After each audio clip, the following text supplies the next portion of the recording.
I don't think I've ever seen you shoot before today. I've been practicing. Rims are a little different, I'll be honest. Yeah. It's hard to get in the rhythm. It's hard to get in the rhythm. Yeah, it's just, a little different feel outdoors. I've been going 9 for 10. Sam Prayer or GA's been rebounding for me. A little disappointed. It's all right. I just wanted to make sure I wasn't airball. Tom said it's like a thing for you to not shoot in front of your players. Is that? No, I just joke around. Oh, I was gonna say because you shoot with the yeah. Okay, gotcha. So how are things gone so far? I mean, you guys got here. You've had an extra day to get acclimated to the time. You play your first game so early tomorrow morning. Yeah. What's that going to be like? Getting ready for game day at a weird time. We've been practicing at 9:30 in the morning, so it's like I think honestly for us, I think it's an advantage.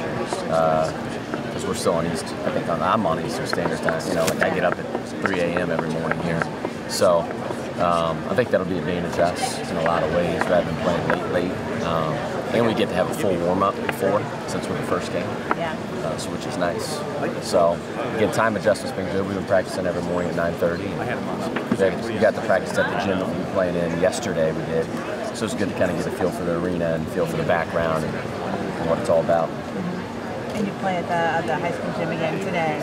We practice back at the high school gym today, yeah. So as you head into this tournament, I know you guys want to work on you, and you were disappointed with ball screen defense coming off the Wisconsin game. Where are you guys now in that regard? I think a lot better. We've been a lot better in practice. Hopefully, but I didn't think we were bad going into Wisconsin, though. Yeah. In that area, it was kind of weird. I don't know what happened, but we were prepared for it. But I don't know what happened.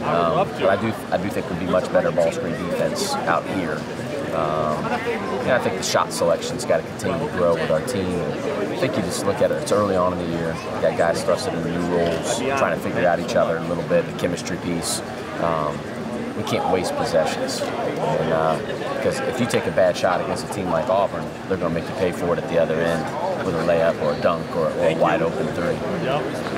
I wanted to ask you about Auburn because, from everything I've seen and kind of read about them, they're a dangerous offensive team. I think they average almost 13 three-pointers a game, right around 100 points per game. So, what stands out about this game? What do you guys need to do to keep it close and potentially win this game? I think, number one, they get about 30% of their offense from offensive rebounds. They're 5th in the country in offensive rebounding percentage.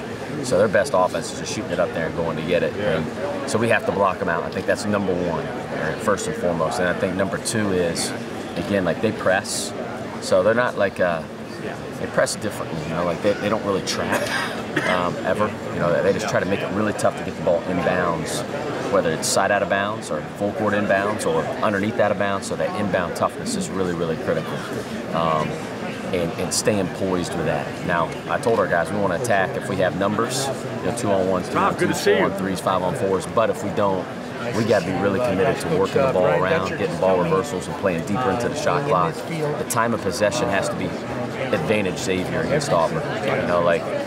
That's a big NFL deal. It's hey, whoever keep your defense off the floor. It's the same thing. I think for us against Auburn, we got to make them work. We got to make them guard. Because I don't know if they really want to guard deep in the shot clock. That's why they press. They want to create quick turnovers to make it a fast-paced game. I think one of the big themes up there at the coaches' table was, no matter what happens here, you're going to leave here with a much better idea of what you have and what your team is all about. Are you that's got to be exciting early on in the season to know that you're going to have these tough tests and you're going to leave here with a great idea of kind of what you guys are all about. Yeah, and the one great thing for us is we've already had a good test with Wisconsin. They're much different than Auburn. Very, very different. And I think that you're going to find out a lot about who you are. And, it's like I told our guys the other day. I've been at these events where we've gone 0-3. I've been at events where we went 3-0. And when events where we go 2-1, 1-2. And it's not the end of the world, but you do find out a lot about yourself. You probably leave with a lot of questions and some adjustments that you may have to make as a team. We're going to have to get great play from our senior kind of moving forward. I like to complain we're young, but Duke's it's early. We're fresh. I think as all coaches do and fans, I think everybody overreacts early on in the year to players, teams, and the whole deal. And, it's a long season. It's a marathon.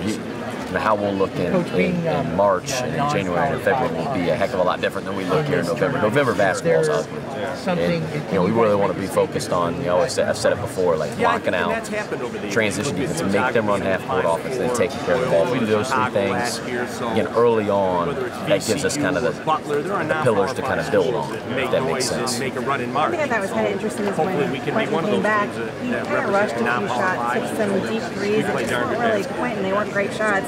Was that him just trying to get acclimated to come back, or what did you take on that? No, I think so. I think, number one, he hadn't practiced.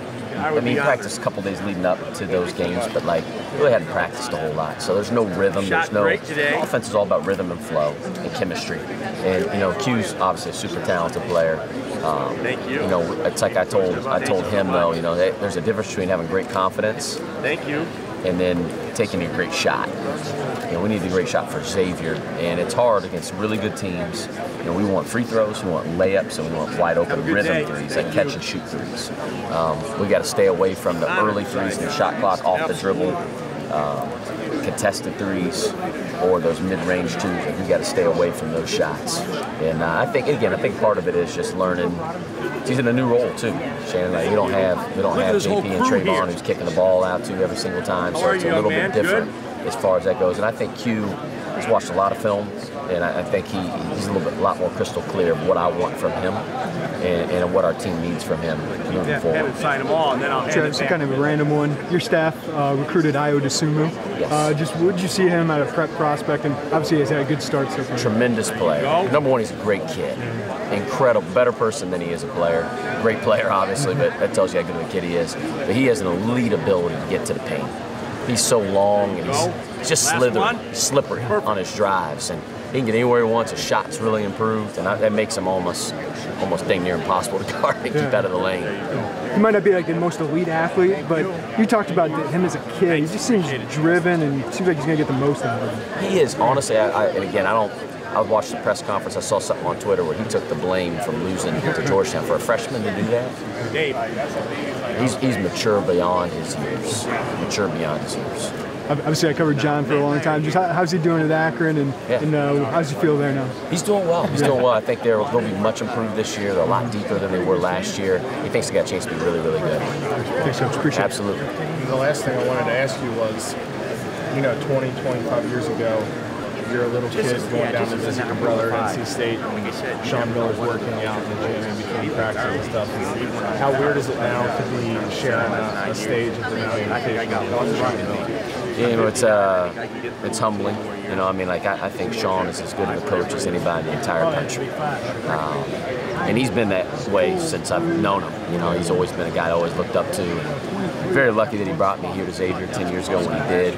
But he's a great mentor for me.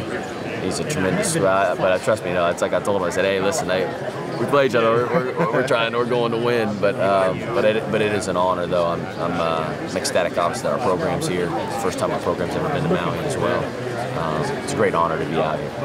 So has John made it to it? When I talked to him on the phone, he said he was going to try to come down to a Xavier game this year. Has he made it yet? Not yet. Not yet. There'll be some opportunities. There'll be some opportunities throughout the year. Hey, thanks a lot. Absolutely, man. Enjoy. Get some beach time. Couple hours. Yeah.